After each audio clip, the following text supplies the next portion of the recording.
O'shan keyin traktor zapchasilar ham ancha oshib qolibdi, assortiment.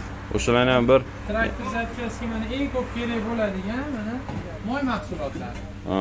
Moy mahsulotlari eng arzonidan tortib qimmatigacha kerak bo'lsa mana tipda etib narxini ham aytib o'ting tez. chet el moylari hammasidan bor. Xo'p, eng arzon moyimiz 17 mingdan boshlanadi.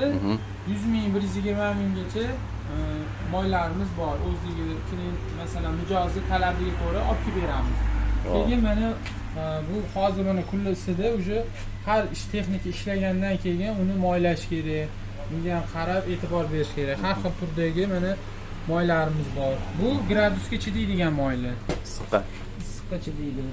Mana salidor moylashga mana.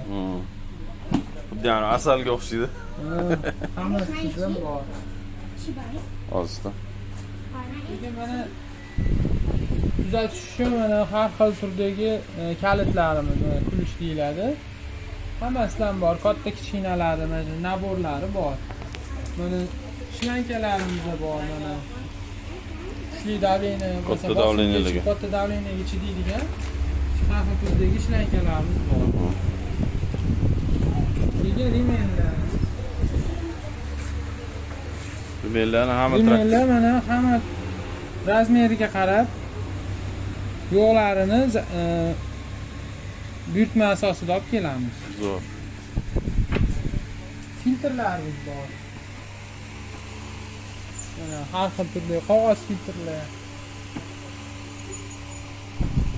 Moy filtr, yoqilg'isini filtrlari hammasidan bor mana. Zo'r. Ancha ko'payib qolibdi-da bular. O'tgan safar olmaganda boshqa qo'ygandi.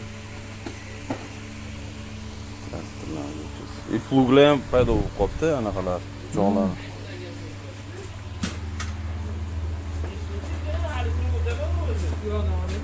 Mana bu yoqdan olavering. Hozir mana yoz keldi, bug'doylar ham tushib qoldi. Endi bug'doy o'rimdan keyin yerni ikkinchi ekinga tayyorgarlik boshlanadi. Bunda bizga mana ligniflar ishlatiladi yerlarga. Lignifdan keyin mana chizil solinadi. Yerga ishlov berish hamma kerak bo'ladigan qismlari mavjud. Zo'r.